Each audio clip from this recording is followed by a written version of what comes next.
So now let's recap search algorithms.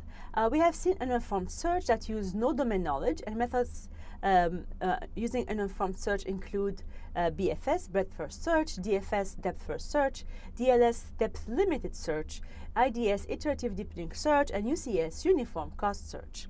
We also have seen informed search that use a heuristic function that estimates how close we are to the goal. And methods like this include greedy search, A star, and also IDS star that we didn't see, but you get a chance to play with it in the homework assignment. It's basically an IDS using the A star trick of using the heuristic.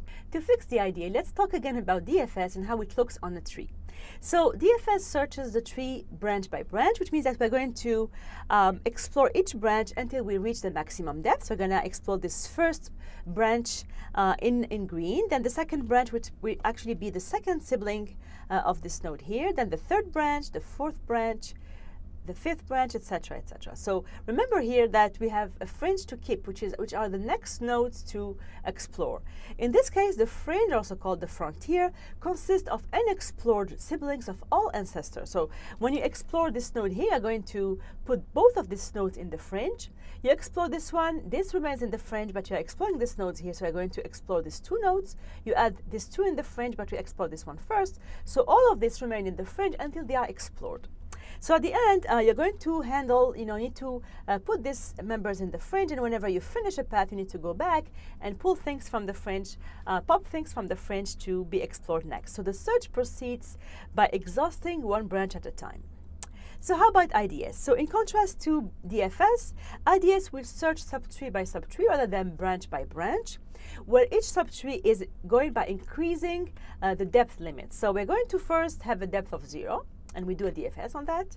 Then we have a depth of 1, we do a DFS on that. Depth of 2, we do a DFS on that. And so on and so forth. So we're going to explore this way. So thinking about each iteration is simply an instance of depth limited search, where the search proceeds by exhausting larger and larger subtrees. So we're going to just expand that tree, and we would stop whenever the limit is reached.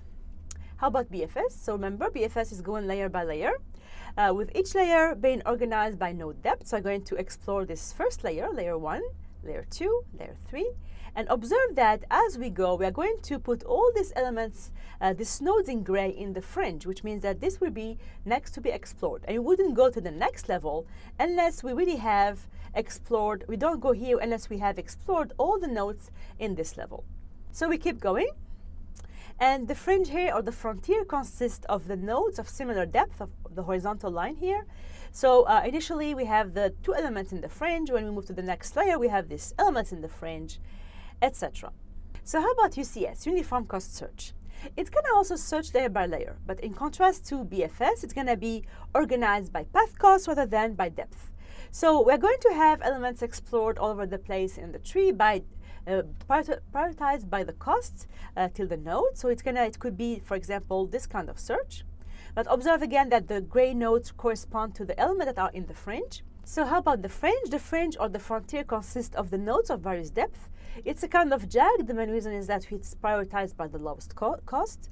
So it's going to be this fringe and then this one. Depending on how we are exploring the tree, we're going to pick from here and there, depending on the cost of this node. So it's going to be jagged. And as comparison, let's do it again. So as comparison to the BFS that does this search layer by layer, the layers in this case are rather picked by the cost. So it's going to be something, layer by layer, but quite jagged in the search. Interestingly, we can organize this algorithm into pairs, where the first element of the pair proceeds by layer, and the second element of the pair proceeds by subtree. So for example, if we iterate on node depth, then BFS will search the layers of increasing node depth, while IDS will search subtrees of increasing node depth. So schematically, it's going to be for BFS doing this, while IDS actually will do this. That's the first tree, then it makes the tree bigger, and then it goes bigger, etc. If we iterate on path cost plus heuristic function, so remember we use the function f. The function f is for heuristic search, that is a function of g plus h. So the h is the heuristic, and g is the cost to the node. So A star will search layers of increasing path cost plus heuristic search, in other words, f.